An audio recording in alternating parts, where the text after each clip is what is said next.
Hello and welcome to the video. This is about this frame here. This is a little bit unusual from probably a lot of the other frames that you've seen to build a quadcopter out of.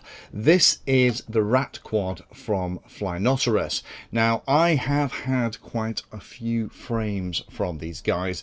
I originally built the Ether, which was a 7-inch model that had very long arms. That was my very first endurance quad. Fab model, everything fits nicely in the middle, and that one can fly with the larger battery I use with it for the best part of 40 minutes. Then we did the BFF based 10-inch model. That was again an endurance test. It was a test rig rather than anything else. Flynoceros very generously cut me the 10-inch arms so that we could play with that. On the website the arms are quite a bit smaller that are available. And then the last build I did with a Flynoceros frame was using the Skull V2, and I'll put links in the description to all of those builds so you can see them put together.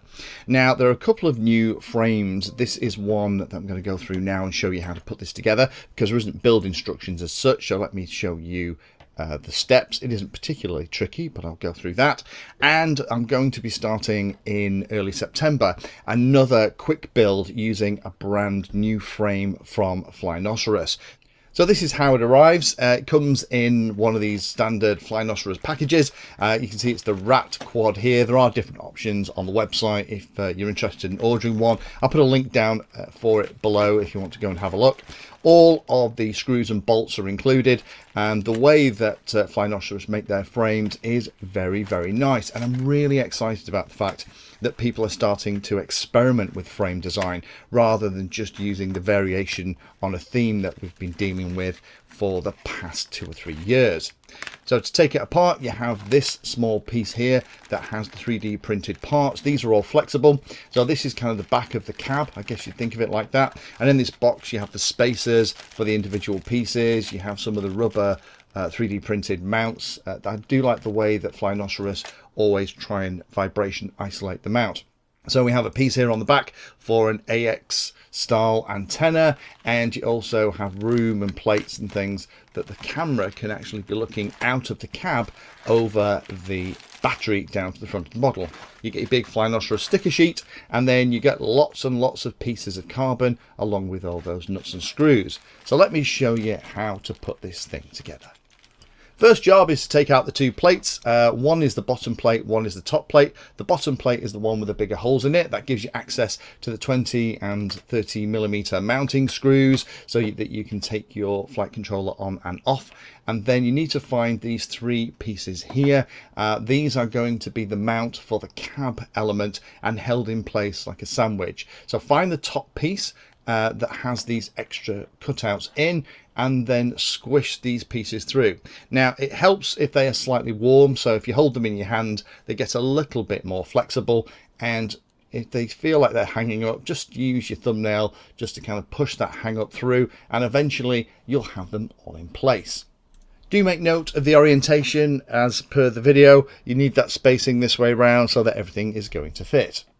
Next thing to do is start building the actual cab out itself. So push the spacers into the holes that are left in the cab, and also this little shelf at the front, which is going to be the back part of the hood or bonnet, if you want to think of it like that. And you have a couple of spacers left over that are going to go through those pieces that we've just put into that plate at the bottom. So find the pieces for the cab. You're going to have to use all the pieces at once. It looks like that part of them are optional, but they're not. And what you're going to do is you're going to screw it onto the side of the plastic pieces that we have just put the spacers in, and you're going to put the piece that isn't the full door on the inside, because that's going to hold the shelf that is there for the camera. So a little bit fiddly this, but you can work your way around and pop in all of the screws.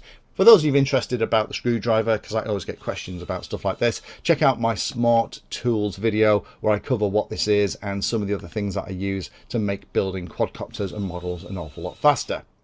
Once you've got all those screws in place, and you will notice that some of the screws only capture the inside piece and some of them capture the outside piece, which makes the removal of the side pieces very easy when it's all put together, so you can get in there to look at wiring and do pieces and setup. Then what you need to do is find this little bracket and to install that into the little recesses that are on the inside. Once that's in place, then you can do exactly the same with the other side of the cab and screw it all together. Now we will have to take off one side of the cab here to actually fit it onto the model, but doing it this way means that you know that everything's fitted and you've got all the screws in the right place. So this is what it should look like when it's all together. So you can see here that it does look like a cab of an old-timey car, and it's going to fit on here, and these two pieces are going to go over these raised plastic bits that we put in, and those two spare spacers, anodized spacers, are going to go in the top. But now we need to build this bottom piece out. So what we need to do is we need to get hold of the arms out of the bag and start laying things out to start screwing things together. Now of course the pieces with the red plastic in is going to the back of the frame, and these two straight arms go to the back, and these arms with these weird wacky kind of C-clamps are going to go towards the front. So they're going to be installed like that. Watch the arms because they only go one way, because they go around and help retain the 3D printed rubber pieces here. So all you need to do then is to get the other plate, make sure it's the right way round so that the holes are lined up, and start screwing everything together. Take care of which way round all the bolts are. I would make sure that all of the bolts are actually on the underside of the frame and the dome screw heads are on the top. I ended up having to take out the ones that I put in the other way round. So all we need to do is we need to pop in a couple of screws to hold it on. The last thing before we do that though, let's put this front part on. So it looks like there's a couple of ways you could do this. You could temporarily kind of attach it just without that second piece of carbon fiber, and you just push it in home, and you can actually then retain it by nipping up a couple of bolts. However, the way you're supposed to do it, and the way I would recommend, is to get hold of these extra pieces from the bag, and you're going to put it on the front here, and this is not only gives it a lot more strength, but also means that you have an extensible piece, so it can extend forward. So if you're using a really big battery, it will still fit.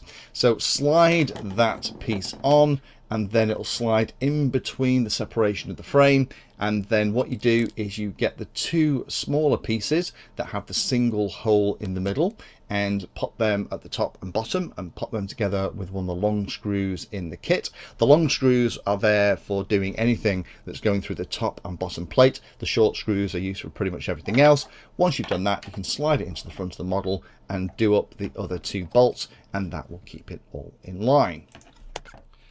Last job then is to attach the cab. So you need to take off the side. You don't need to remove all the screws, because the really smart part is some of them are captive in the pieces themselves. So you just need to remove 3. And then what we're going to have to do is we're going to have to push the spacer through the actual model. And actually for this bit I will have to remove the side screw.